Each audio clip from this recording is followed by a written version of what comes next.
Good afternoon, ladies and gentlemen. Welcome to this session on green cities, safe, sustainable, and inclusive public spaces. My name is Gino Van Begin. I am the Secretary General of ICLEI for Local Governments for Sustainability.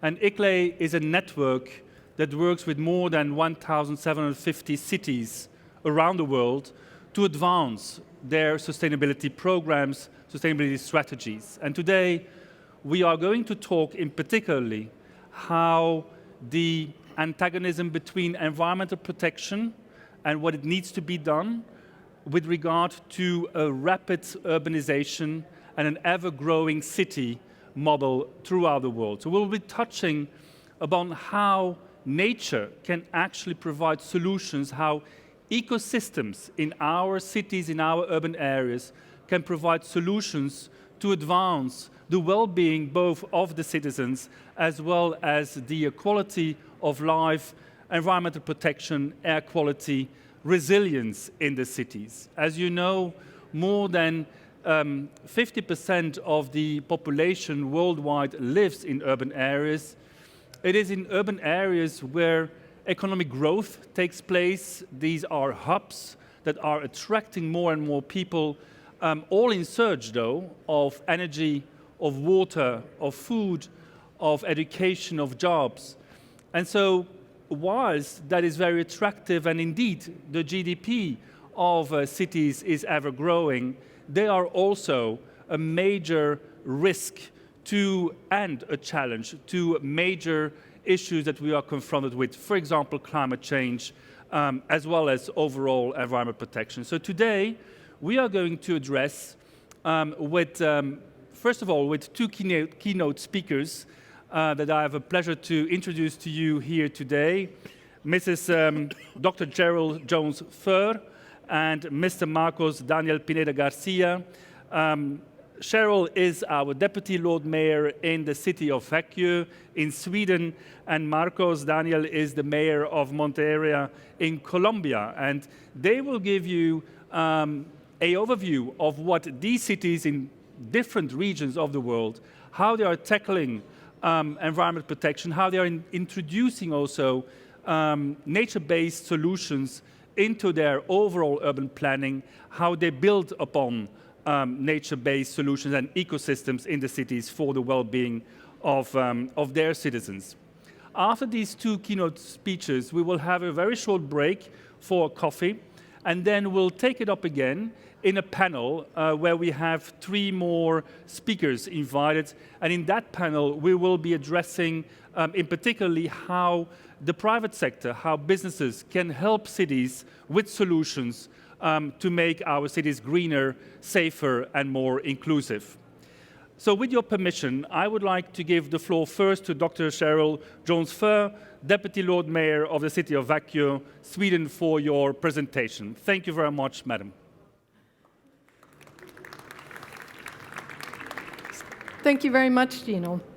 I can also add that besides being the Deputy Lord Mayor of Växjö, I sit on the Regional Executive Committee for ICLEI Europe. So we also have a very good collaboration with ICLEI in Växjö. Let's see.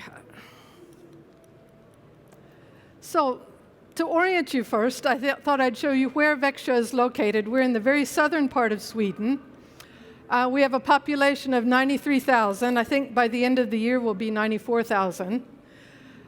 Within our municipality, we have many forests and over 200 lakes. So water, even though we're not a coastal city, water is an important aspect of our environment. We're a university city. Our university is called Linnaeus University.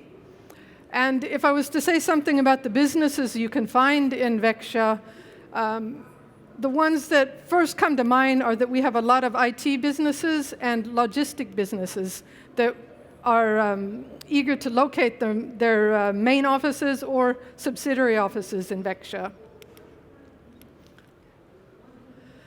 So I'm going to address two questions and then give an example from Växjö. My questions are: cities important in mitigating biodiversity loss? And why are natural spaces important for Växjö and other cities? And these are about what Gina was talking about. How do we incorporate environmental protection in growing cities? And then I will give an example of Växjö's long-term innovative strategy for lake restoration. So, our city is important in mitigating biodiversity loss. I just have a map here of Växjö. We're a city of about 94,000, I said. About 70,000 of our citizens live in this region right here. The rest live in the countryside outside of the main city limits. But the red places on this map are areas of valuable biodiversity within our city limits. And my argument is that cities are important contributors to the protection of biodiversity, also climate mitigation and climate adaptation. Like I said, there are many areas already within Växjö that are valuable for biodiversity. Several of these are already protected spaces and natural reserves. We have 3 large natural reserves in Växjö with protected areas in the south, to the east and north that are set aside as protected nature areas with different types of forested environments. Nature is the base for our very existence and our livelihoods. Without nature, we would not be able to have functioning, healthy urban communities. We know that biodiversity is threatened. The recent report from IPBES estimated that globally 1 million species are threatened with extinction today. The report also told us that these extinction rates are accelerating.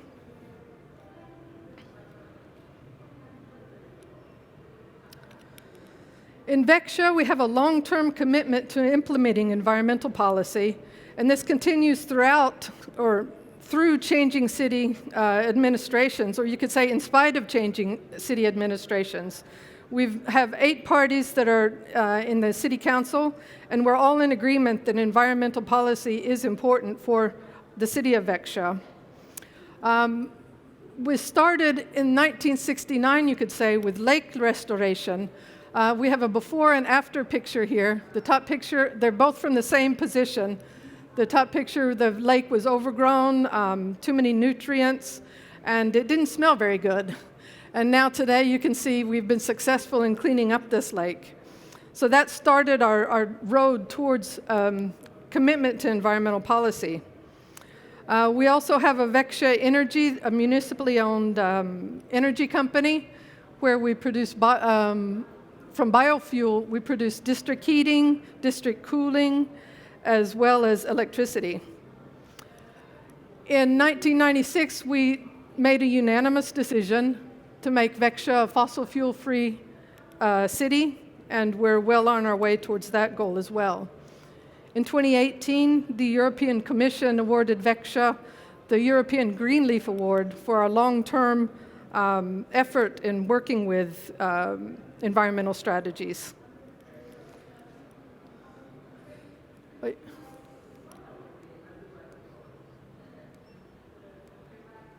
Now it's going too fast here.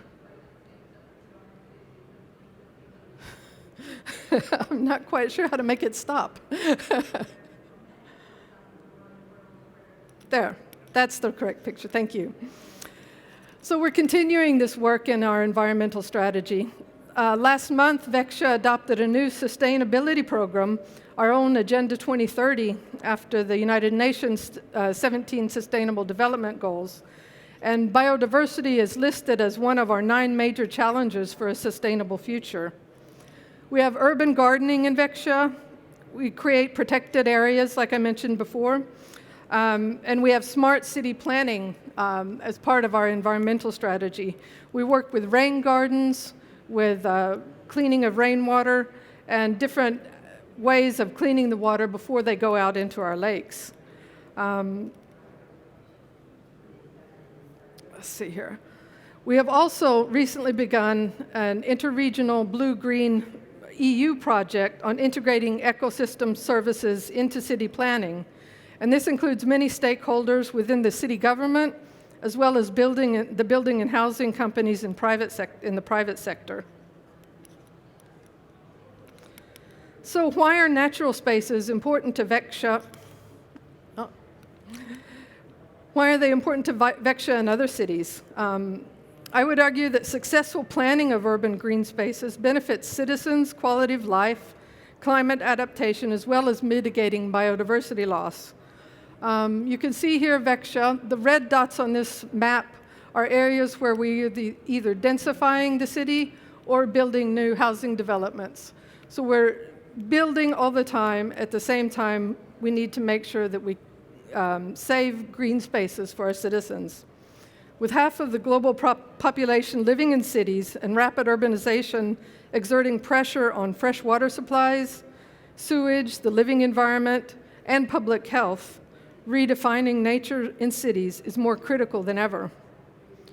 All cities critically depend on healthy, interconnected ecosystems within and around them. So it's essential that nature is fully integrated into urban planning and development. Like I said, Växjö is a growing city, but spatial constraints imposed by our natural areas should be seen as opportunities, not as problems. I truly believe that working with nature and using nature's own solutions can benefit our citizens while mitigating biodiversity loss. Many of our activities to improve the ecological quality of the lakes also provide side effects that are beneficial for our citizens. Public places, recreation trails, new areas for housing developments. In an attitude study of citizens and businesses in Växjö, nearness to nature was the strongest positive characteristic of our city. Safeguarding nature and biodiversity is something that directly benefits our citizens. When we construct lagoons that filter rainwater runoff before emptying into our lakes, when we convert grass lawns to species-rich meadows, or when we invest in large urban garden centers in the center of town.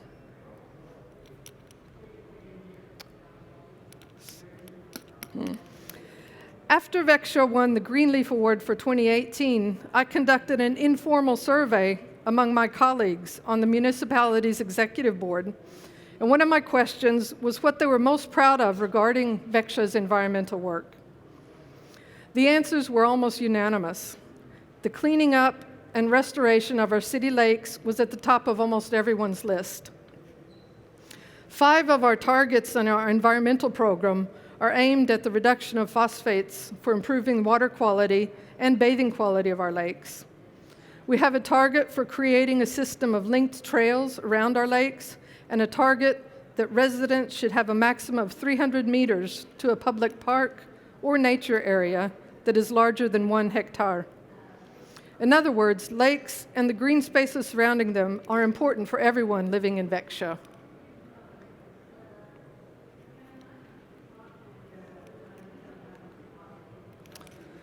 So, a little bit about our long-term strategy for lake restoration. In the 1800s and 1900s, sewage and rainwater flowed directly untreated into the lakes of Växjö. We have 7 major lakes in Växjö, and 4 of them are in the south of the city and are interconnected. And it's these 4 lakes that we've concentrated our lake restoration strategy in. Now, of course, we have a modern sewage treatment plant, and the water coming out of that plant is cleaner, actually, than the water already in the lake. We can also say that climate change and the warming of the climate has led to more frequent algae bloomings, which does not make a lake attractive for recreation or for building housing around it. Previously, we have tried dredging lakes and taking away the bottom sludge layer. We've tried fishing depletion, where we've taken out some of the bottom feeding species, but we haven't been successful in that. But now we have a better understanding of the lake system and its natural process, giving us a better idea of how we can achieve a better ecological balance in the lakes. So our strategy has 3 major activities that we've been working on, and the importance of these 3 is that they have to be done at the same time. We reduced the phosphorus inflow into the lakes by cleaning the rainwater.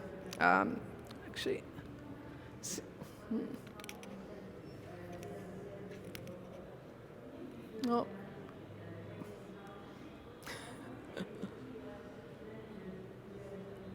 There.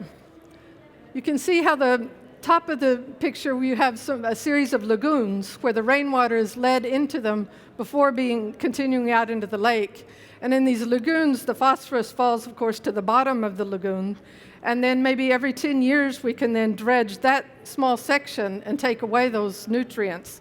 Whereas before, it was the whole lake that we had to take care of. So now we've limited the problem to these lagoons. And we've also built boardwalks around that so that it's a nice area for our citizens to be able to walk around the lake. The next treatment, we've helped the lake make a better chemical ecological balance by adding aluminum to the lake, which then binds phosphorus and then settles to the lake bottom where it stays at the bottom. And then the third treatment, this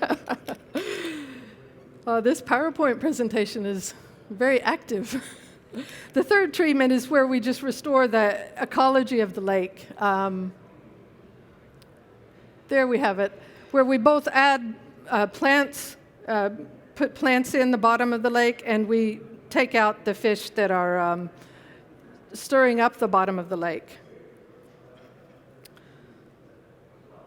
So together, these three activities are helping us to restore the ecological balance in all 4 lakes. We've started with the first lake, which is completed. The second lake is also pretty much completed. We're starting work on the third lake, and the fourth lake is actually the lake where the sewage is deposited, so we've saved it for last, because as things flow into that lake, you can't do anything about it until you've addressed the inflow problem. See if I dare to punch the next button. So nature-based solutions are multifunctional. They offer numerous co-benefits in terms of public health, social cohesion, biodiversity, climate change mitigation, and they create win-win solutions for society, the environment, and the economy. Växjö's lake strategy delivers on many of these co-benefits. Green and blue solutions are indeed beneficial for our communities. As our cities grow, more and more natural areas are at risk of being taken over for human use. Housing developments, roads and highways, new industrial land, the list goes on. Our challenge as cities is to find a way towards sustainable growth while at the same time preserving our natural systems and resources for future generations. This is something that nation-states cannot do alone. Cities and regions play a central role, and a multi-level, multi-stakeholder alliance is needed if we are to succeed. As a member of ICLEI, Växjö is part of a city network dedicated to finding and implementing sustainable solutions to the climate and environmental challenges we face today. Local governments and cities are crucial actors for delivering on the European biodiversity strategy, as well as the Aichi biodiversity targets. Now, more than ever, there is a need for all levels of government to unite and embrace nature and to reconnect communities with nature. Thank you. Thank you very much, Dr. Cheryl Jones Fur, Deputy Lord Mayor of the city of Växjö in Sweden. Thank you very much, Madam. I would like to ask you to come back here next to me. I will offer the audience some opportunities for questions, if that is okay, but I would like to invite our next keynote speaker, Mr. Marcos Daniel Pineda Garcia, the mayor of Monteria in Colombia, to give his presentation how the city, under his leadership, has moved on with nature-based solutions, and including also the citizens and the population of the city into those actions. And then, if you allow, afterwards we'll take questions to both of our keynote speakers. So please, Marcos, the floor is yours. Oh, I should also say that the mayor will speak in Spanish, but there is English translation. You will just need to use your headsets. Go ahead, Mayor.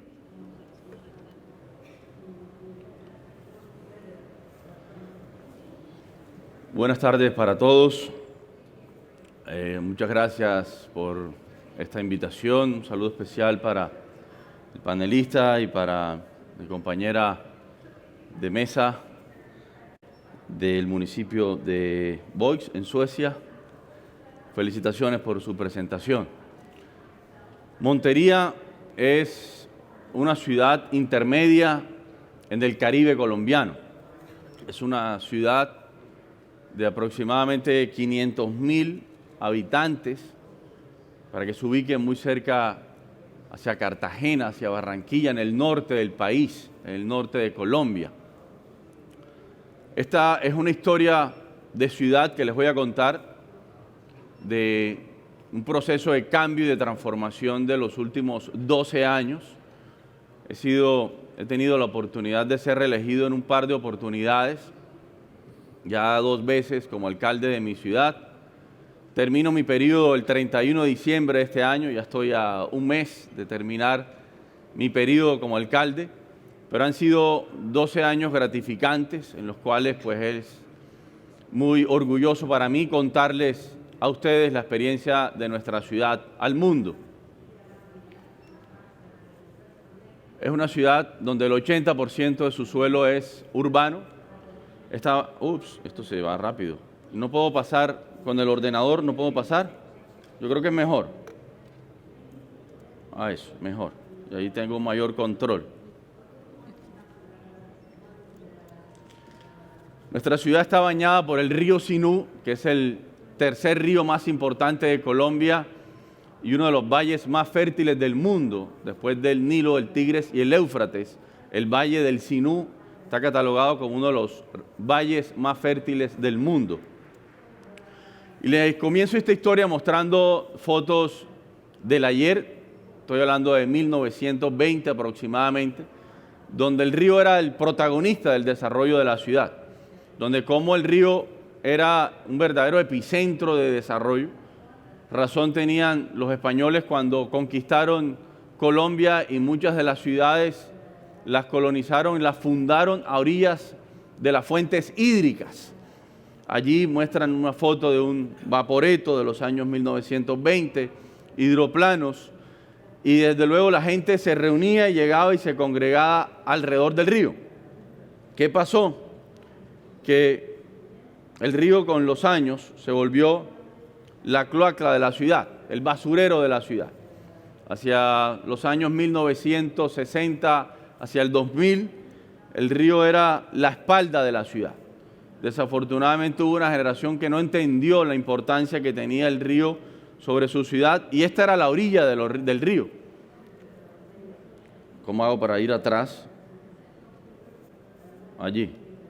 Quiero mostrar estas fotos de la orilla del río, de cómo el río se volvió un estorbo, por llamarlo de alguna manera, y llegaban no cosas distintas a basura, a espacio público invadido. Y a partir del año 2008 creamos esto, un plan maestro de cambio climático con 15 retos y 26 acciones para volverle a darle la cara al río, devolverle el río a los monterianos y hacer del río el verdadero epicentro del desarrollo urbanístico de la ciudad. No le voy a hablar de todos esos retos hoy, desde luego el tiempo es muy corto, pero se los cuento así, a grosso modo, de cómo una ciudad tiene que ser planificada en el tiempo con metas de corto y largo plazo. Allí llegan grandes aliados, a quien siempre elogio y le doy mis agradecimientos al BID, a Findeter, que es una entidad nuestra del orden nacional, a la Agencia de Cooperación Francesa y desde luego al Gobierno Nacional, que envió a Monteria con unos ojos diferentes para convertirla en una de las ciudades más sostenibles del mundo. Y les muestro esta imagen para que vean la importancia que tienen las fuentes hídricas dentro de las ciudades.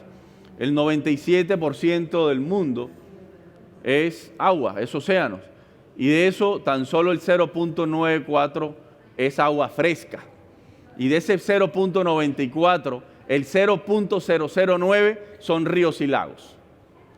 Ahora imagínense la bendición y el privilegio que es que ciudades en el mundo estén bañadas por ríos o por lagos. Es de verdad un privilegio tener ciudades a orillas del río o a orillas del lago. Y allí la importancia de tener a esos ríos, a esos lagos, como epicentro del desarrollo de las ciudades que estamos cerca de ellos.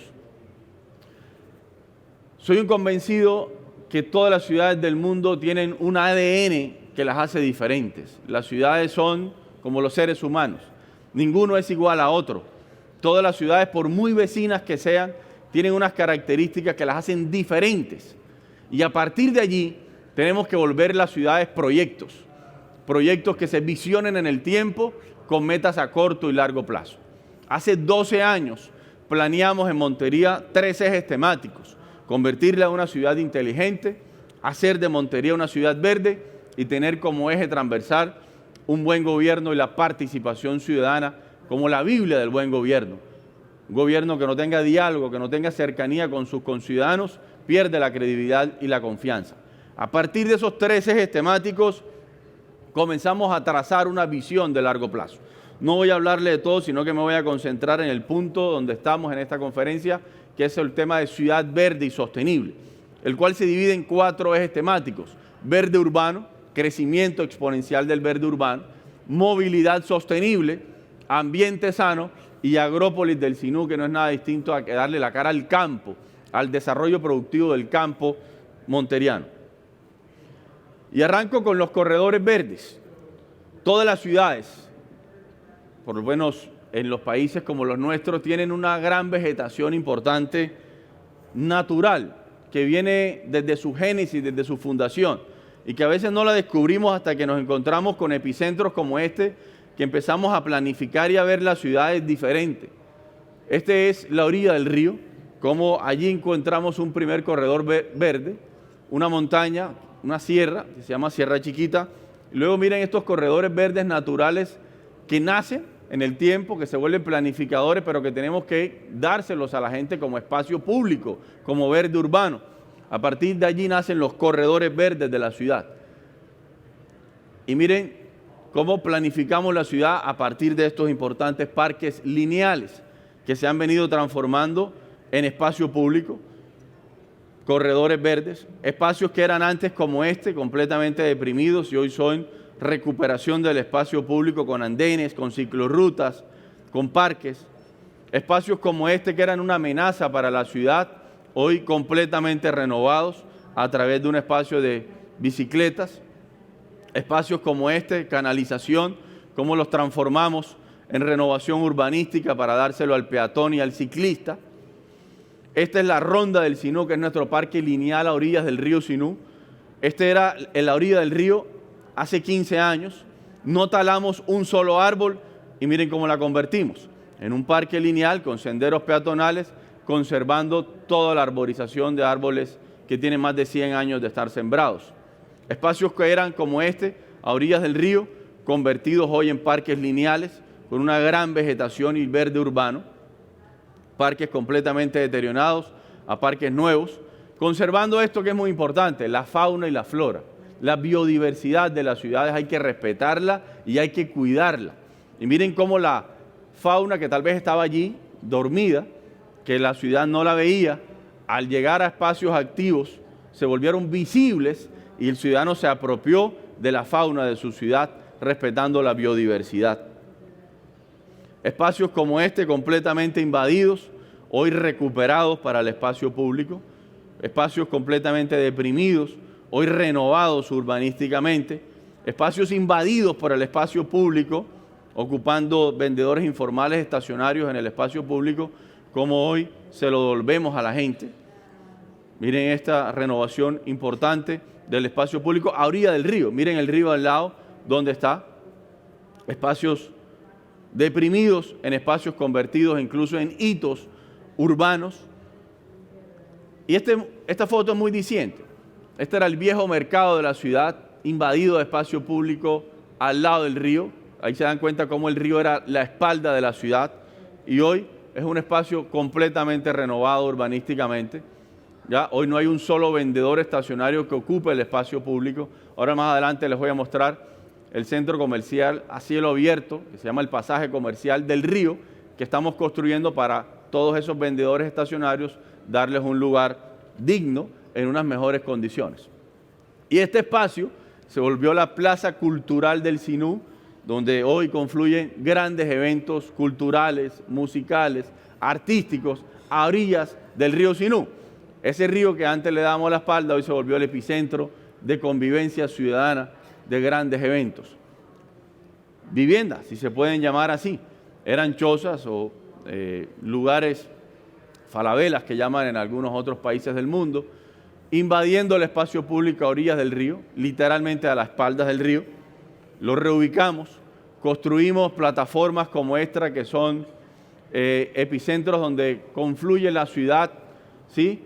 Este es un embarcadero para pequeñas embarcaciones y cómo la ciudad se volvió al río, cómo la ciudad volvió a darle la cara al río y cómo la ciudad nuevamente encontró en el río un epicentro de integración ciudadana.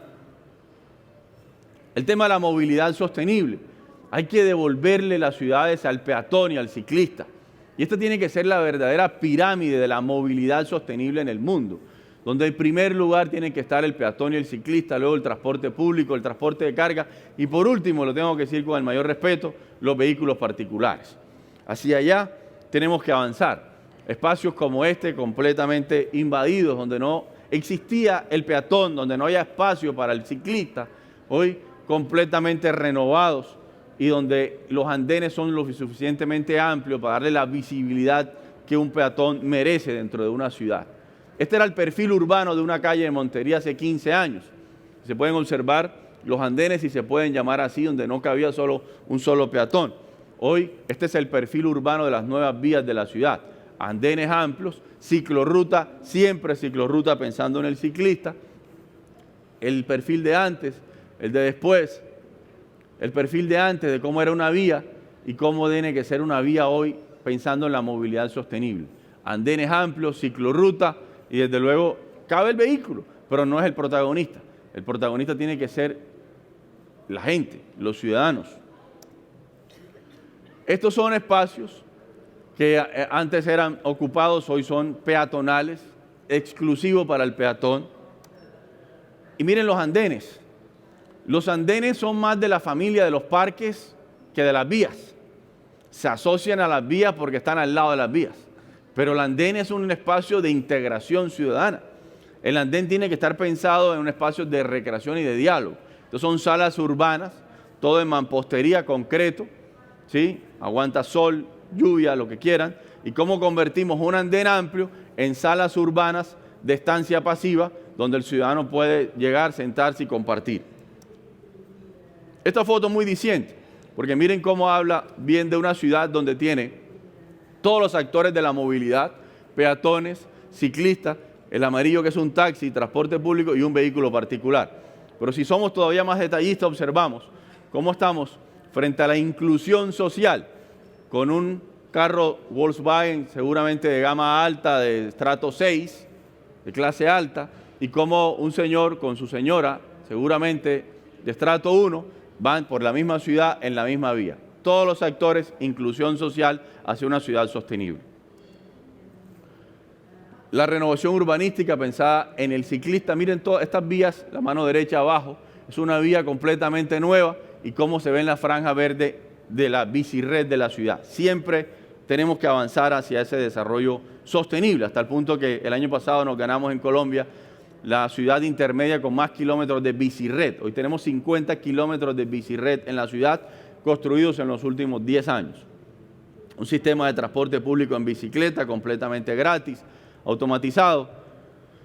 Y el plan maestro de parques, que no es nada distinto a la renovación urbanística, como era el parque central de la ciudad, completamente deteriorado y viejo, hoy renovado urbanísticamente, en muy malas condiciones, hoy en mejores condiciones de renovación urbanística, antes y un después. El plan maestro de parques, que son parques como este, barriales, de renovación urbanística, urbanos y rurales. Esto es en un corregimiento en zona rural de Monteria. Miren este espacio completamente deteriorado y a veces los alcaldes se preguntan, bueno, ¿y qué hacemos allí? Se vuelve un dolor de cabeza y la ciudadanía no tiene espacios donde recrearse. Pues allí construimos un parque, se integra a la ciudad y el parque y el barrio vive feliz y deja de ser una amenaza y termina siendo un verde urbano recuperado. Espacios como este, zonas verdes, muchas zonas verdes, pero no tiene inclusión social.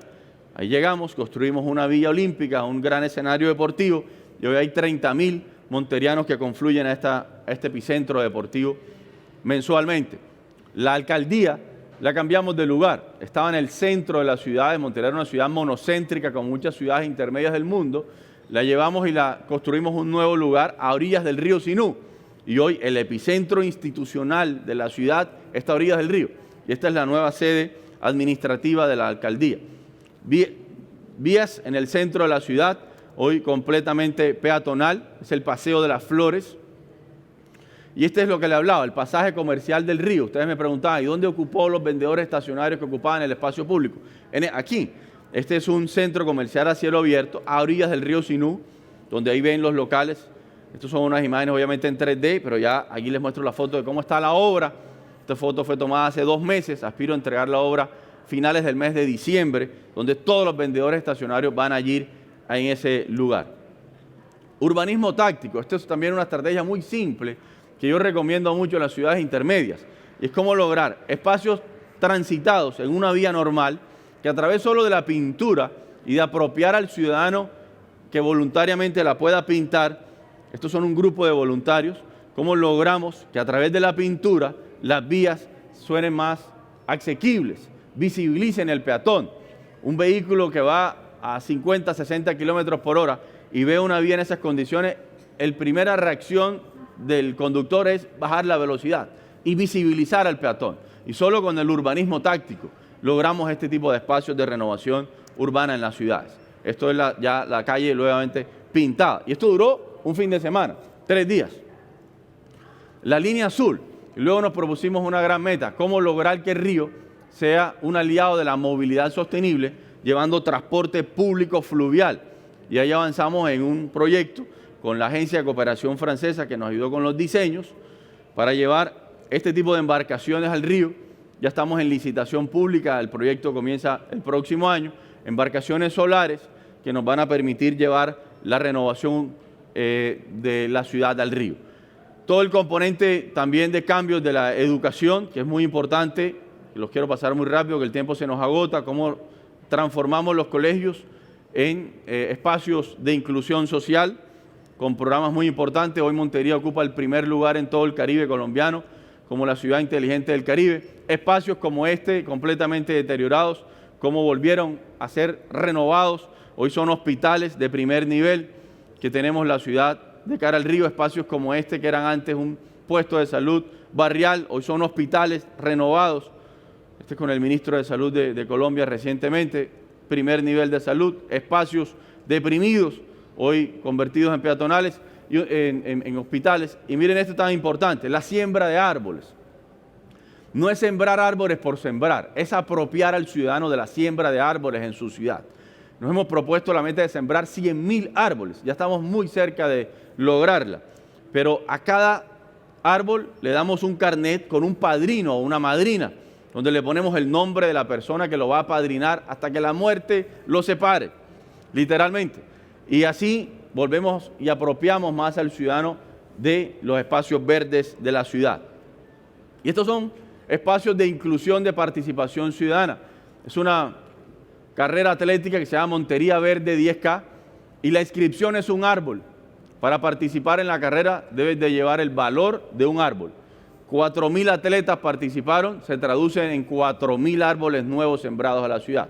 Pero más allá de los 4.000 árboles es la importancia que el ciudadano empieza a tener sobre el concepto de ciudad verde y sostenible y la apropiación de su ciudadano con su ciudad. Marcos. Ya voy a terminar, me falta un minuto. Reconocimientos internacionales como la WWF por la ciudad sostenible, y este fue el mayor reconocimiento que tuvo la ciudad de manos del mismo Ban Ki-moon por ser una de las ciudades con mejores prácticas de sostenibilidad según la ONU. Muchísimas gracias a todos y bienvenidos a Monteria. Thank you. Thank you very much, Mr. Marcos Daniel Pineda, Garcia, the mayor of Monteria in Colombia. Thank you very much, Marcos. So we have a bit of time for questions to take, but I would just like to highlight, first of all, what our 2 speakers have said when it comes to integrating green infrastructure or greening also the cities. And we heard from 2 quite different cities, although in terms of the size there are comparabilities, but obviously the economical context in which you had to operate as opposed to maybe in Växjö is definitely a different one. But I very much appreciate, Cheryl, when you said that it is absolutely necessary in Växjö as well to integrate ecosystem services in the city plans and in the city planning overall. I liked very much when you said we need to work with nature, but actually use nature's own solutions to build upon those and within our city to, as for example, the examples you gave, shape our public spaces better. The lake restoration examples you gave were fantastic, and how you use lagoons to actually deal with the entire waste management that comes forward from that. So I appreciate also the multi benefits that you from in the city you see that you can take on by building upon nature-based solutions, and what benefits this gives in terms of social cohesion, in terms of also just public health and well-being, but also economically how this can help your budget basically in your city as well. And thank you very much, Marcos, for the ample examples that you have given over these last 12 years. It's very, very impressive to see how you have built these green corridors and the parks throughout the city that helps to get nature back into the city, but therefore also to build upon the ecosystems and use ecosystems for your benefit of the city and the citizens. I appreciate very much the urban regeneration project that you have shown to us, the sustainable mobility projects, walking, pedestrian, bicycle lanes, and therefore also helping to come to a better social inclusion. And I think one of the points that I took from you was in particularly the fact that you emphasized the good governance, that good governance is absolutely necessary and is part of actually greening your city and reaching out to citizens. So with that, I think I would like to open it to the floor for any comments or questions that you may have to our fantastic keynote speakers. And once again, thank you very much for your presentations. So if there are any questions, there are microphones here in the floor, on the floor. Use them, please, for translation purposes. If you can introduce just your name, the institution that you are representing, and make your question or your comment, please. Sure. My name is Luis Novo from Mexico. My company is Match Ideas. And this question is for both of you. These are amazing examples of how to improve cities. And I wonder if you guys share this information with other governments so they can replicate your success. And if you do, how? Well, I can say just Yes. the ICLEI organization that we're a member of is a wonderful opportunity for cities to get together, and we share almost on a daily basis. The employees in my city have contact with employees in other cities, and they share.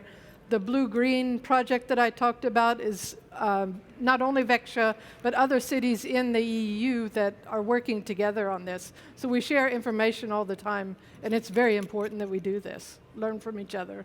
And let me add on that, indeed, from an ICLEI perspective, we have now, since more than 15 years, worked on ecosystems, biodiversity in urban areas. We have just recently set up the Cities with Nature platform, as we call it. This is a platform where, in the meanwhile now, 100 cities are reporting their actions on ecosystem solutions for the urban planning or the urban fabric, and where one can learn from another as well. But in addition to that, we use that platform to come to what you said also soon to the nations, because nations will engage on a biodiversity summit next year in China, a COP on biodiversity, where they have to set new targets, because the targets they have set back some years ago have not been reached. And so a global strategy for biodiversity has to be deployed. And as the deputy mayor said clearly, nations on their own cannot do that. There is absolutely a need for other levels of government to come in. So that's another platform that we will use to showcase to the nation states of what other levels of their government are doing and how one can actually reach the targets in the future. But maybe you have also, Marcos, other means of sharing. For sure, in Colombia, you are sharing your experiences with other Colombian municipalities, towns, and cities, isn't it? Yo soy un convencido que la verdadera transformación de la gente, de los ciudadanos, está en sus ciudades. El verdadero epicentro de la transformación está en los escenarios urbanos donde todos vivimos. Los presidentes muy respetados nos representan internacionalmente, pero quien verdaderamente tiene la posibilidad de transformar la vida del ciudadano son los alcaldes con su equipo a través del ayuntamiento. Es el verdadero honor de trabajar en la vida pública es desde las alcaldías, que es donde se conoce, se vive y se padecen las necesidades de los ciudadanos.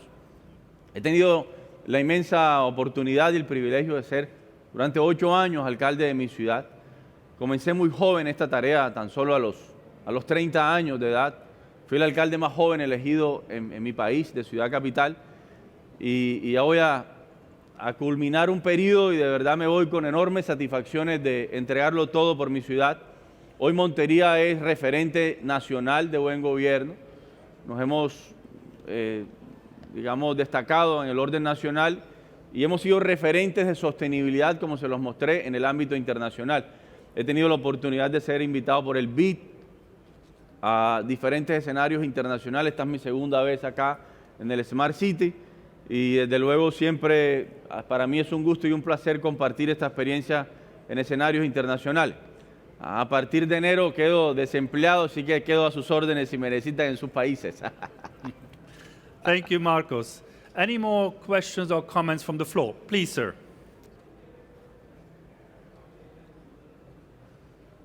Hi, I'm Professor Peter Madden. I'm chair of an organisation called Building with Nature. Inspirational presentations. How do you both capture the economic value of doing these amazing interventions? Because it does have economic and social value. Do you capture that, and how do you capture it in order to do more of it? Well, I can say that of the lake restoration, the value of the property surrounding the lakes has gone up. So the city owns much of that land. So we sell it off and get more money because it's an attractive place to build on. I can also say that we have a law in Sweden that protects the 100 meters closest to a water source. So lakes, streams, and rivers, you can't build 100 meters. There's a distance there to both protect biodiversity as well as give access to everybody, not just the people that live there. But anyway, it just makes it more attractive, and the price of land goes up. So that's a simple economic benefit from these actions. Sí, Monteria era una ciudad intermedia del montón, no sé cómo llamarlo en sus idiomas. Era una más del país.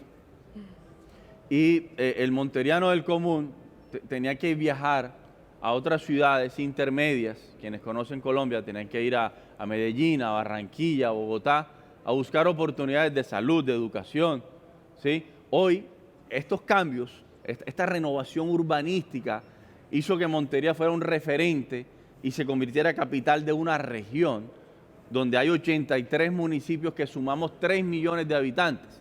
Y esos 83 municipios ya no van a Medellín, Barranquilla, Bogotá, ya van a Monteria en la búsqueda de oportunidades de educación, de salud, de comercio, ¿sí? Y eso ha hecho que la tasa de crecimiento poblacional de Colombia, la segunda tasa de crecimiento la tenga Monteria después de Barranquilla. No por tasa de natalidad, desde luego, sino por tasa de inmigración, porque es tanta la población de la región que ha confluido a Monteria en la búsqueda de oportunidades que hemos crecido poblacionalmente. Eso que ha hecho que el principal producto del PIB, del Producto Interno Bruto, sea servicios. Ha llegado la inversión privada y con la inversión privada generamos desarrollo económico y oportunidades de empleo. de tal manera que sí puedo decir con orgullo que la inversión en infraestructura urbana, que la renovación y transformación de una ciudad se traduce en inversión para la calidad de vida de sus habitantes. Thank you very much, Marcos. Any last question, comment? If not, I would like to suggest a very short break here at this moment.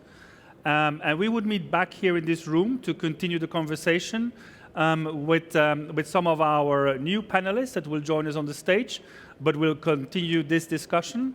With your agreement, I would suggest now 10 minutes, and let's meet here again within 10 minutes. Thank you very much for your attention indeed. Thank you. Thank you. So we continue our conversation now with 3 more panelists, and I have the pleasure to introduce to you, first of all, Mrs. Jeanne Holm, our smart cities lead in the city of Los Angeles of the Los Angeles Information and Technology Agency. Welcome, madam. Then our second panelist, Mr. Louis-Frédéric Robin, who is Director in charge of Cities, Public Lighting and Safety Solutions at the company ENGIE. And Mr. Bruno Hervet, who is the Executive Vice President for Smart and Resourceful Cities at the company Suez. Welcome very much to this session. So here again, ladies and gentlemen, we'll talk very much about urban green spaces, how these can also help us in achieving sustainability, cooling effects, reducing air pollution, inclusion, safety issues. So we'll go through this again, but now both from a city perspective as well as from a solutions provider perspective from the private sector. So I would like to kick it off with Mrs. Holm, and please, madam, in LA, what are you trying to do? And I see your title is, and you're working with the Information Technology Agency, so I assume that you are using also data in particularly to advance the greening of the city. But just give us a bit of a flavor of what are the things that you are working on right now, and how do you try to upgrade, enhance the greening of LA all in all, and the sustainability, please. Sure. So we're doing quite a few things in Los Angeles related to urban green spaces, but also air quality, water sustainability. In Los Angeles, we like to say we have 4 seasons, just like everybody else. We have fire, flood, earthquake, and drought. And so those 4 seasons mean that we have to use data and technology in innovative ways to make the city safer and more pleasant for everybody. And then we really focus on working across the digital divide. So the way in which we look at trash, the way in which we look at green spaces, the way in which we look at trees in Los Angeles is not equitable across our neighborhoods, and often that tracks to socioeconomic issues. And so we really work hard on those sorts of tasks. From a policy perspective, we just created the first chief forest officer for our forest of 10 million trees, all the way down to how we route trash trucks to pick up trash and how we schedule cleaning around homeless encampments. And so just tell us, how should we imagine this now in terms of the policy making as well? How do you want to advance the greening in the future of LA? So the way we want to advance the greening of the future of Los Angeles is really using data in ways that brings our whole community together. We talk about data in Los Angeles as a team sport. It's not just about the city, it's not just about universities, but it's about our collaboration together. We founded the Data Science Federation, which partners 18 local universities with 88 cities now across Southern California. And those universities bring students and professors to work on city challenges in ways that manifestly use data and new technologies and change the way in which we look at that. So it changes the effective looks at the outcomes of our policies, not just making a policy and leaving it there, but what is the actual effect in the neighborhood. And doing that in a co-creation way with people inside the communities, and particularly in our poorest communities. So we hold art workshops, for example, with communities. We don't call them smart cities. We call them connected communities, which people can get behind. And we actually create 3D printed art together And that manifests what their community looks like. And from there, we talk about issues related to connectivity, green spaces, air quality, and pollution issues. So how does that then work in concreto when it comes to green spaces? How should we imagine that co-creation, that dialogue? Sure, and the way that it works together with the community is that we find the placement for future parks, but also what we call micro parks. So these are maybe 1 or 2 houses big, so they're small, but we can do a lot more of them. The earlier example from Colombia was changing some of our urban spaces like streets and parking to also having these like sidewalk spaces that are play spaces, and they can convert during the day from parking and then after school to play. So that our Department of Transportation is part of working with the community to change the way in which we use those urban spaces. And then we were just awarded a $2 million grant from NASA related to air quality. So we're looking for other cities around the globe to partner with. We have tons of NASA satellite data around air quality since the 1970s for most of your cities. And we're using machine learning and algorithm development to create models that will help to predict the outcomes of what's happening in your cities around air quality. So if you've done an intervention, say tree planting, and you want to study it 10 years later to see what effect it's had, we'll have the data to do that. And we'd love to share that. It'll be open on GitHub for those of you in the tech area. And otherwise, we are on Twitter at #AQ Sister Cities. Thank you very much. And just tell us also, LA has also issues around social divide, and how do you try to bring in all groups of the community of the city into your strategies and policy implementation?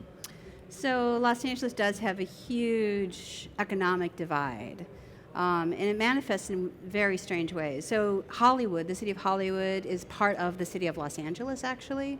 So we have huge entertainment and sports figures that make lots and lots of money, and then we also have 25% of our population living in poverty.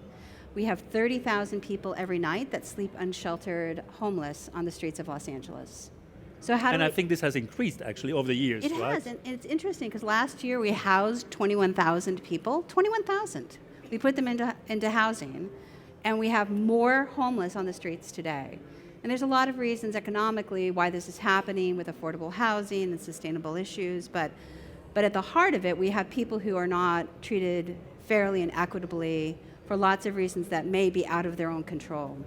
And so when we look at those issues, we are actually doing predictive analytics around using data about what's been successful in helping people get into either semi-permanent or permanent housing, and following those pathways through, and then being able to do predictive analytics. So the first time someone comes into the city office for help with job training or a housing voucher for a few months, we can give them all the other services, including healthcare and placement in schools and other supportive mental health issues that they might need in order to stop them from accelerating into homelessness. Part of our challenge then becomes how do we make sure that as we create more housing, and we have a $1 billion public voted bond for putting that housing in place, as we create more housing, how do we make sure that that housing is in neighborhoods as people can accept it, and that really puts people into a long-term proper effect. Mm-hmm. So let me move on to our colleagues from Angie and Suez respectively. So listening to a city like LA, and you just said it, there are huge divides as well, very, very rich people on the one hand, and then poor people. So when it comes to your companies going into those kind of green projects, and I'm looking now towards you in particular, how do you try to bring in the social aspects in your project, and how do you bring in, what kind of technology do you have also to support green infrastructure, whilst also looking at social inclusion in your projects as a solution provider in particular? I think that's for you. That's for me. Yes. Thank you. Yes, we thought it is definitely key to board all the communities of a territory, and now as data are available, lots of data available, including social data, which indeed are very powerful. We create algorithms and solutions that help us to board all those communities and map them, I would say, on the territories. And which is key for them is that they are represented, I would say, in all along the project. That doesn't mean that you just made a survey and say, are you agree or not on the project? We have to keep them all along the project on a long-term perspective. So now, I would say, in parallel of all the technology solutions we are able to provide, we are definitely set up a stream, I would say, all around the communities. And all now our, I would say, a global business line for customer solutions named cities and communities. Because we have to reconcile both. And if they are not on board, definitely you would have a problem, I would say, in that perspective. So we try to figure out how to represent themselves on the project and see how they can leverage the project, because you can leverage a project with the adherence of a community, really. And the opposite, it could be a cost for a city, because you expect to make a project, and because there is a lack of communication, the lack of adherence of the communities, the project stuck somewhere, or I would say in nowhere, and you see lots of very incredible projects that could have a sense, a strategic view for the cities that goes nowhere because no people want them to make happen. So you see how it's mandatory for a city, for a private company like us that are now, I would say, more solutions partner than solutions provider towards the city, to have, I would say, this social aspect on board of our every solutions. I would say. But still, Laurie, Frédéric, I mean, ENGIE is, if you go into a project with a city, you have a mandate and a task list of the things that you will have to do in terms of the project to get the project realized. So where is then that piece of social inclusion, social needs? As you just said, sometimes a project may actually need to stop because there's not been enough involvement of citizens. So at what moment precisely does that come in? Does that need to be done very early in stage, or do you have that built in every phase? Or how did it work from your side, or what is best working from your side when you are working with cities on green solutions? I would say that most of the time, as the cities are very powerful and know very well their communities, they set this puzzle piece, I would say, very earlier. But definitely also in our side, where we try to answer the tenders that are coming, I would say, online, we keep these pieces very, very earlier. And as earlier it is possible, the best it is. Yeah? Just them to have some controversies that raise up from the ground on the field and say to the cities, okay, you expect to do that, but see, your communities are not adhering to the project, and there could be a way to make them more on board or less on board. So now for us, it's mandatory to do that. Give us some examples of what you are now currently working on, maybe what you estimate as being good projects from that perspective, where business and cities partnerships really do function from your perspective. Give us some examples in the world. I know you are working worldwide within ENGIE. Yes, I can try to figure out some examples about how to engage communities. I have a discussion with a city mayor in the UK, in the north of UK, and he told me, I want you to love my city.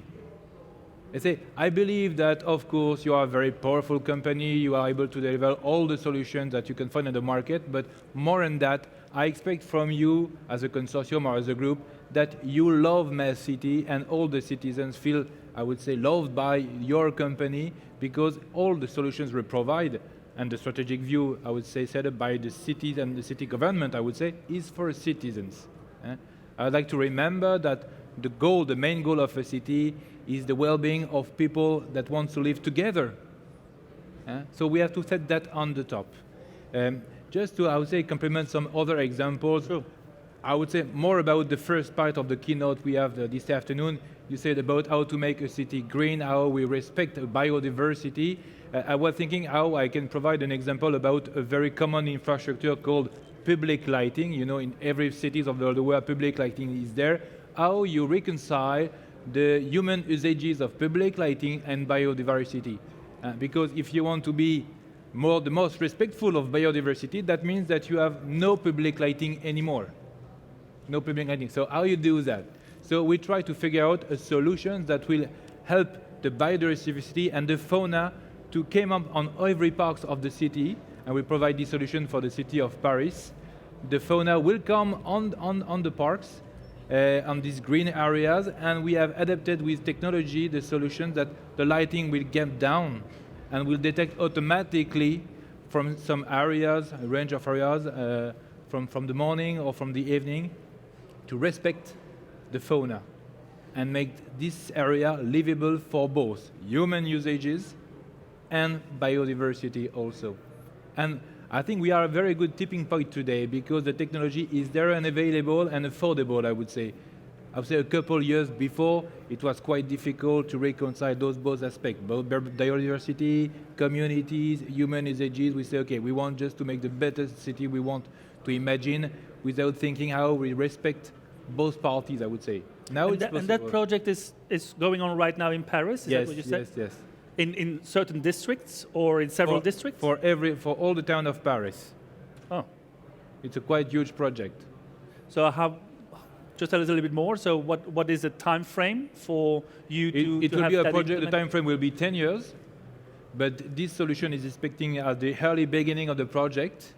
And I would say we go, beyond the expectation of the city, because as we imagine that this green area will respect, I would say, fauna, how the adjacent streets, if they are overlighted, you imagine that you will have a counter effect, I would say so. So we have also adapted all the adjacent cities around the green area to make sure that the fauna will come in that part of the city more respectful for them.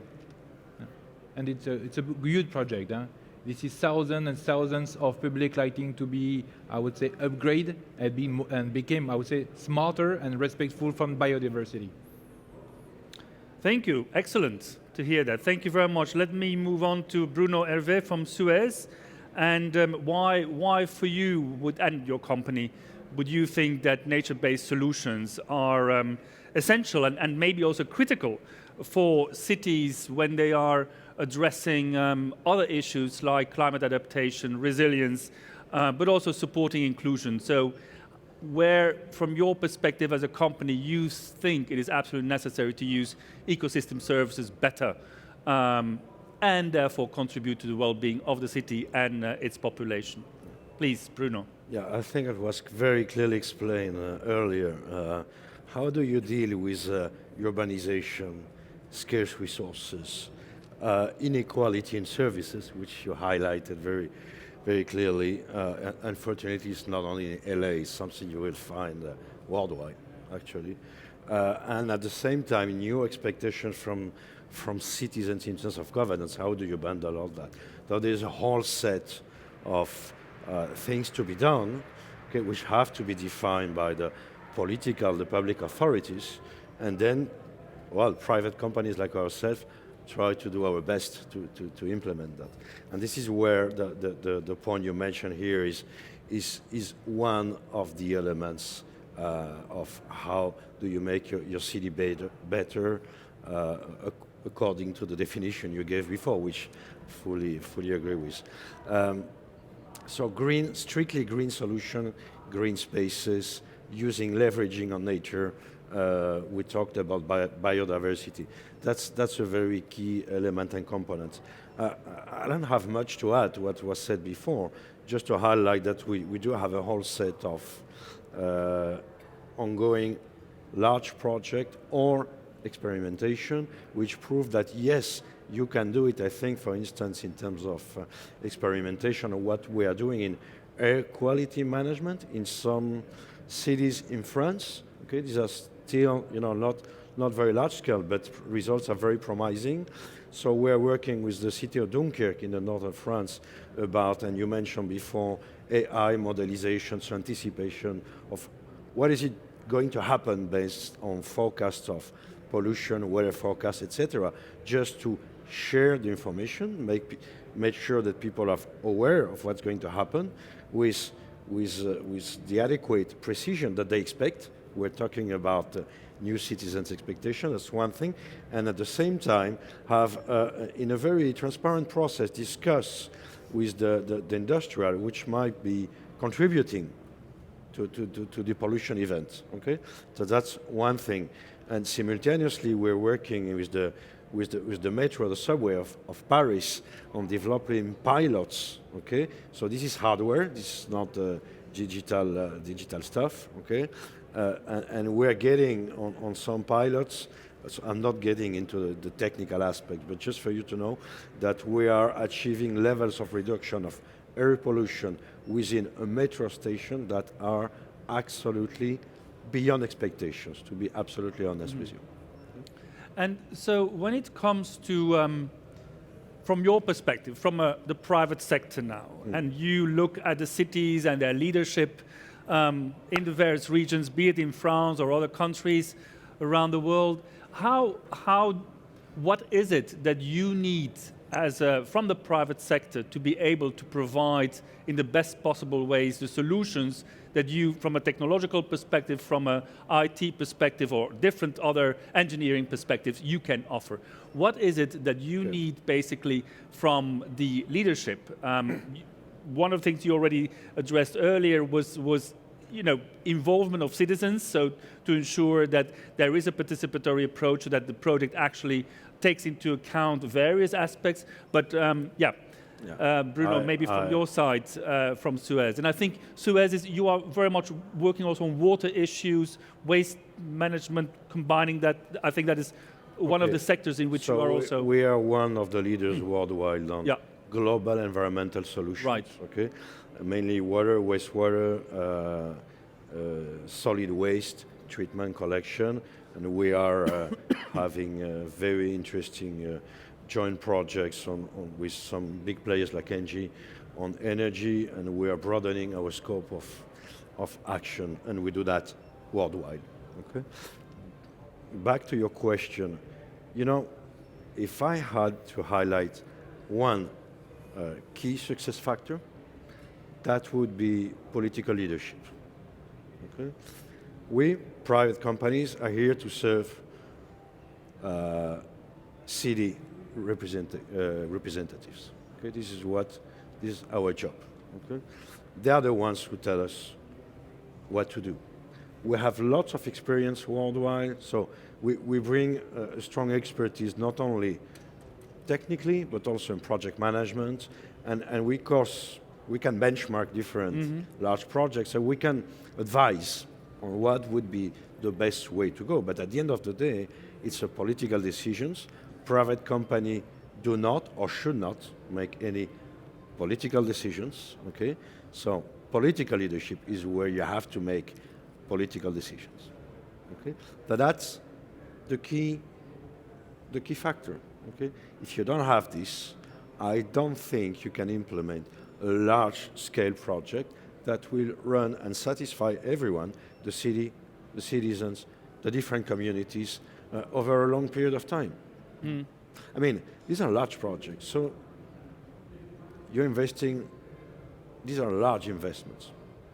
This is public money, okay? Absolutely. So, you need very strong political empowerment and leadership to justify that you made this choice. Otherwise, I think you're just going down the road to nowhere. So, Jeanne, in LA, how are you working with the private sector? And you were also mentioning a number of huge bonds that you are launching as well. This is the city you are launching these? Is it, or are you doing that in a partnership? And I think you were referring to housing even. So tell us a little bit more. How are you working with the private sector when it comes to greening of the city, or environmental issues, nature-based solutions? How is that working for LA? Sure, of course. Well, as I said before, open data is a team sport. So making sure that everything works in Los Angeles is really a public-private partnership in many ways. We work really closely with our Chamber of Commerce for small to medium-sized businesses. There's some large businesses there too, but it's really important for us to connect to those businesses. And they come forward with a variety of different solutions. We also created a tech talent pipeline, which serves our lowest incomes young people and helps them through the Chamber of Commerce come into positions of technology at the city or our businesses, including places like Google and Snapchat and Blizzard Games, World of Warcraft for all you gamers. And so we want to, have those young people in Los Angeles be able to get into those careers. I think a good example of our public-private partnership has been around the deployment of 5G devices. And so with that, Verizon, AT&T, T-Mobile have been great partners. We increased the number of permits we issued each week by talking to them and asking them what their pain points were. And it was time and money. And so we are one of the cheapest places to build 5G devices. And we've kept those prices cheap because we want to be a 5G city, and we were the first 5G city. And then we also said the timing isn't good. We only permit 2 5G installations a week, and we're going to have 10,000 5G installations. So like the math doesn't work. And so we increased that to 50, and we're on our way to 100 permits a week by changing city processes to be more business friendly. Because we're not going to make the network be deployed all by ourselves. It has to be a partnership.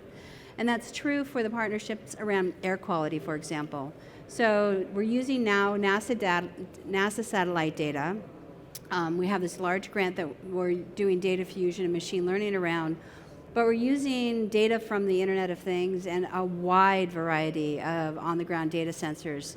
So I don't know who's here from cities, but like we have, 40 air quality sensors in our Bureau of Street Lighting, and we have 50 over in our Department of Transportation, and we have another 10 on our street sweepers. Like, they're scattered around. I'm just being real honest with everybody. And so we're pulling all that data together, but we're also pulling data from the deployment of 5G devices where Verizon's been putting air quality sensors in, from Purple Air, which is a commercial company that lets people buy devices and put it up on their home, but share that data publicly. And from a great company called Propeller Health that partners with a local company called Smart Air LA. So people who have asthma, like me, can carry GPS-enabled inhalers, and every time we have an issue, it's a citizen science project. I can choose to share my anonymized data and say, I'm having trouble in these areas. And as a city, we can go and send inspectors, do green tree planting, figure out the sustainability issues related to those specific areas. And we're getting that because people are literally on the ground sharing that data. Excellent.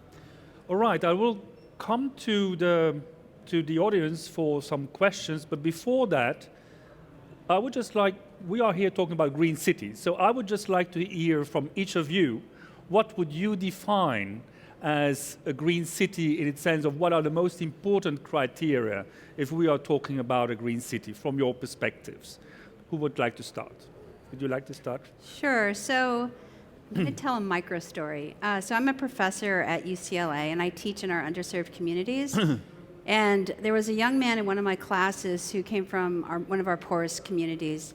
And we did these exercises to say how happy you were in different spots, and he was always unhappy. He clearly was struggling with life. And yet, when I asked one question, to imagine where you are when you're happy, he went all the way to the other end. He said, I know a place where I'm always happy.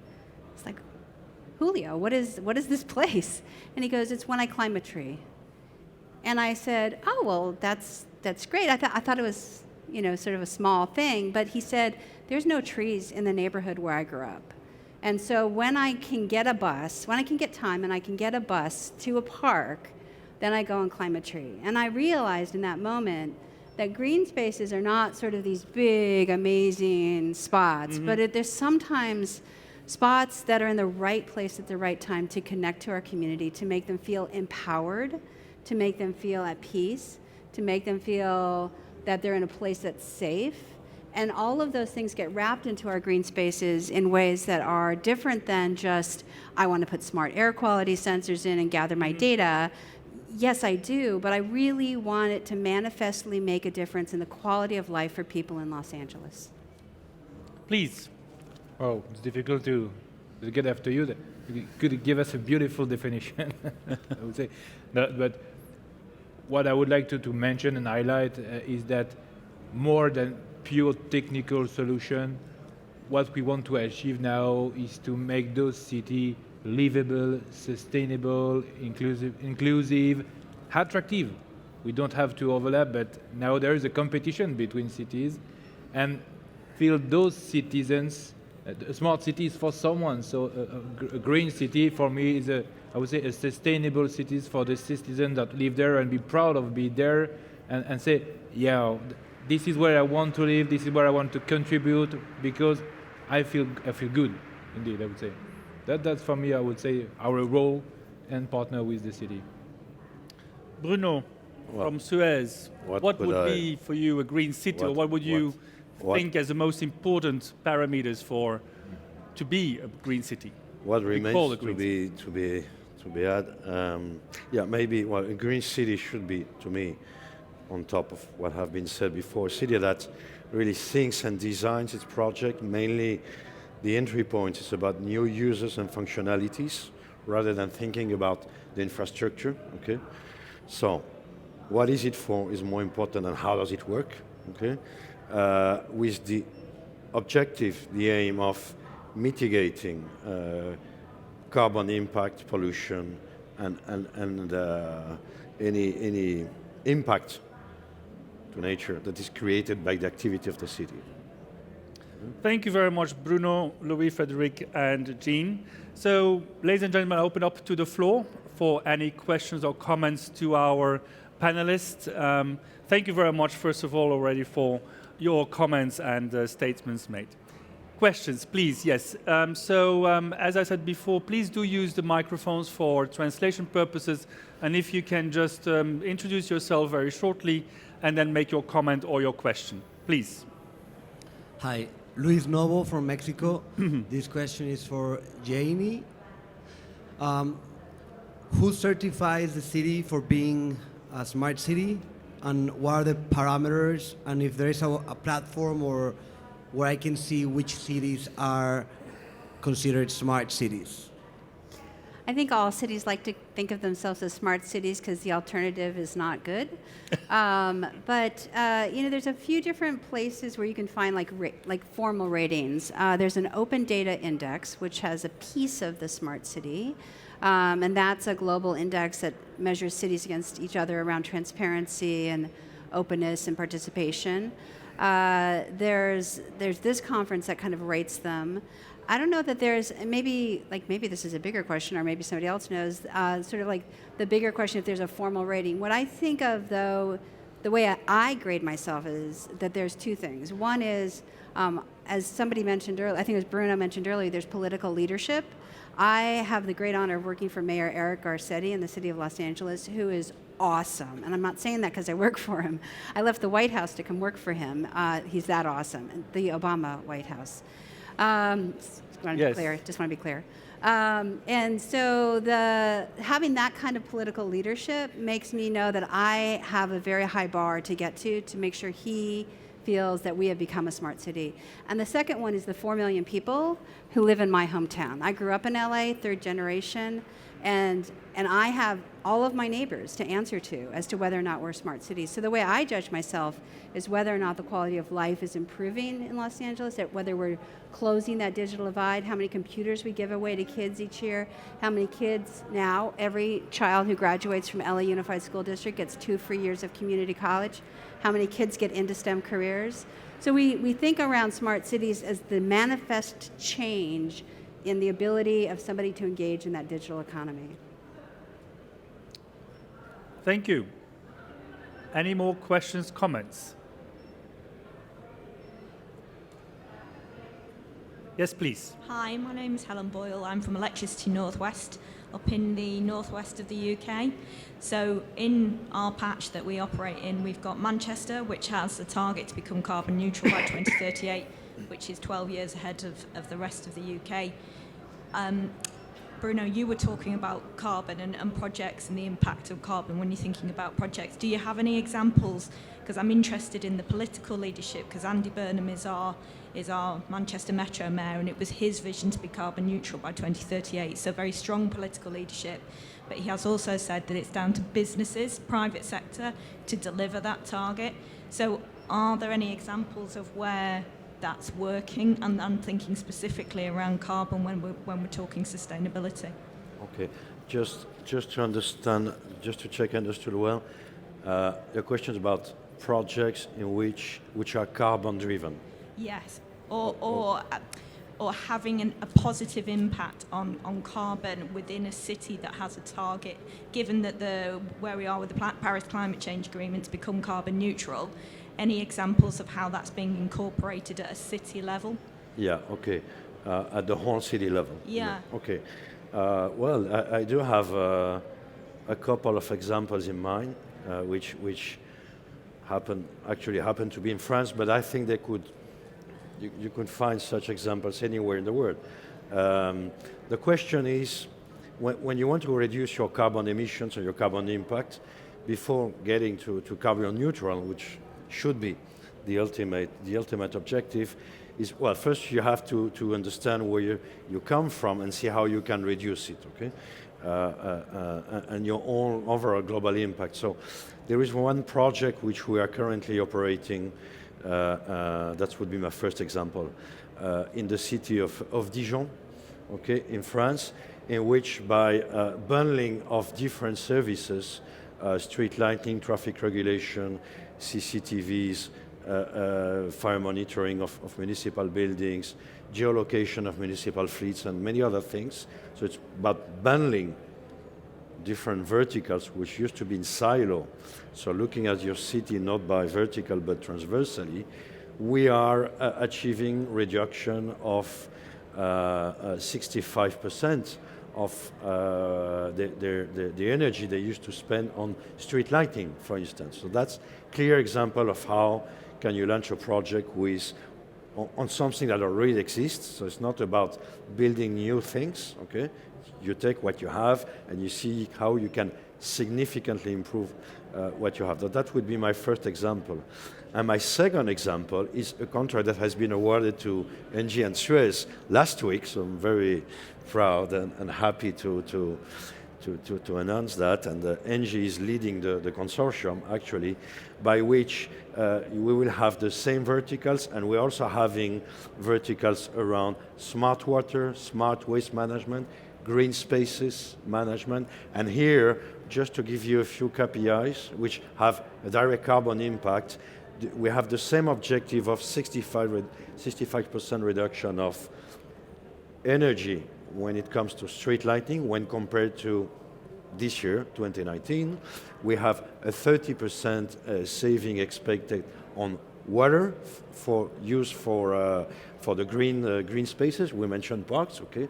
So we will have to reduce by 30% water consumption as used today. And this is globally, I will put it in the global carbon impact, if you want. So back to your question around those two examples, yes, you can find concrete examples of large-scale projects, okay, by which you can achieve, well, significant KPIs and I think a very global positive impact for the planet globally.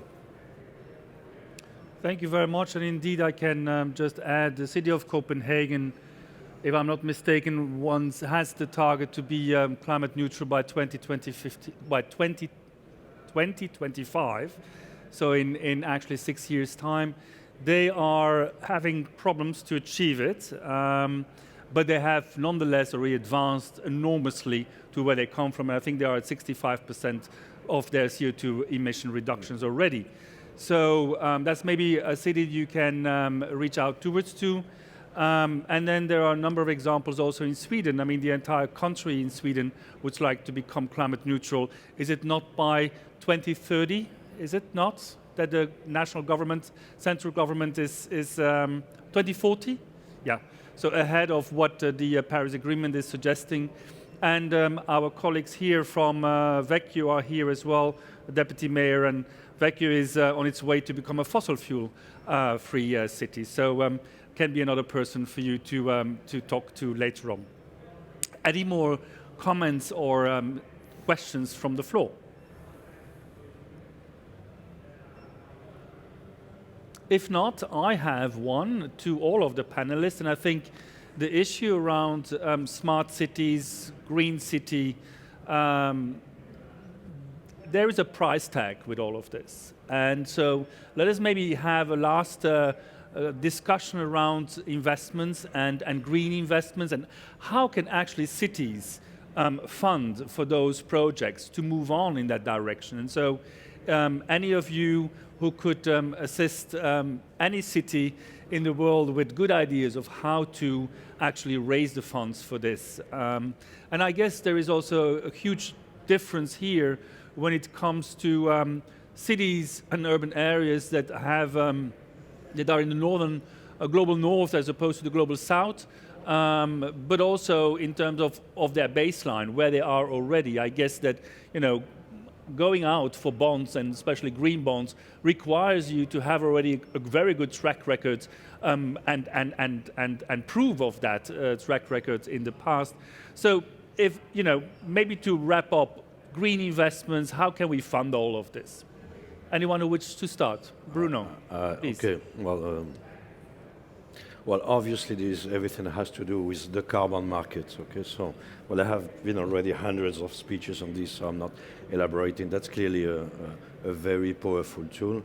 Current carbon prices do not allow things to go as far as they should, but maybe this is changing in the future. That's one thing. The other thing is, it's about sourcing of funds. You mentioned the green bonds. But I guess, and I speak under Jeanne's leadership, whether you get green bond or municipal bond, at the end of the day, you're still getting debt. So, okay, so it's a source of fund. It's okay. Try to get your funding as competitive as you can in terms of cost. But at the end of the day, you're still increasing your debt. So that's one thing. But the last, and I think the most important financial driver is about actually saving money. And this is where it can be a very powerful tool for the cities. I gave two examples before, one of which we're teaming up together. Actually, the city is going to save money when compared to the cost of all those different things as of today. So here you don't have to increase your municipal budget because actually you are decreasing your expenditure. Better spending. Well, less spending. Better and less. Okay? You're spending less money while at the same time bringing new services, having a positive impact on the environment, on the community. So that would be the optimum kind of project. Can you achieve that in all cities? Well, I guess at least let's give it a try. Right. Louis, Frédéric? Just to complement what Bruno explained, I say more and more now, private company like ours are ready to finance the projects with the city. And I think it is worse for a city because you expect, I would say, trust and long-term perspective, and it is quite the best to have the partner that will operate, will bring solutions to the city, and also will finance that solutions, that if you want to have them on a long-term perspective, they are there just because they want to recover their money also. Huh? So we are ready to do that now, more and more. Really. So we've been very successful in funding our sustainability and green initiatives. So our bonds are voter-approved bonds. We can only create a bond if the voters agree to it. And one of the benefits of living in California and in Los Angeles is that we have a very ecologically oriented voting community. So they tend to vote for green bonds, which is awesome. And then what we do is and those get paid off through a small percentage sales tax. So over the period of 10 years or so, it's all paid off. The other thing we do is we really try to get that whole ecosystem moving in the same direction. So the Chamber of Commerce is really important, but we also manage our LA Department of Water and Power is the largest public utility in the US. And so we have a lot of power to be able to push certain directions. And so, for example, we got off coal energy a couple years ago, and by us making that choice, then it actually closed multiple coal plants. We have a whole LA Clean Tech incubator, which is a sort of ideation all the way through manufacturing place. We've got lots of different laboratories inside the incubator that help generate ideas from LA residents that can actually create new companies. And so these are often disruptive companies, which is great in looking at the changes in that space.